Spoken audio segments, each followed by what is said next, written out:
Dobar dan, dobili ste HZZO, ovdje Hana, virtualni asistent. Kako vam mogu pomoći? Hello, I don't speak Croatian. Can you speak in English with me, please? Hello, how can I help you today? My daughter just finished her school. Will she still have her health insurance? When your daughter finishes school, she has 30 days to register for mandatory health insurance.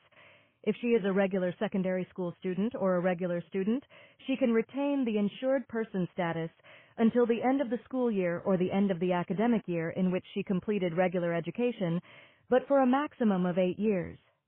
Does she continue her education? No, she will finish her school. She needs to register with HZZO within 30 days of finishing school to regulate her status.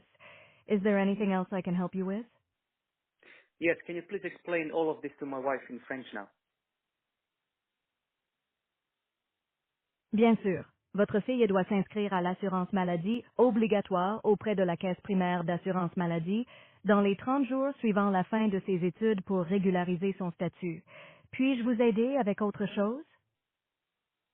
Sorry, I meant in Dutch. Natuurlijk. Uw dochter moet zich binnen 30 dagen na het afronden van haar school inschrijven voor de verplichte ziektekostenverzekering bij het ziekenfonds om haar status te regelen. Kan ik u nog ergens anders mee helpen? No, that is all. Thank you.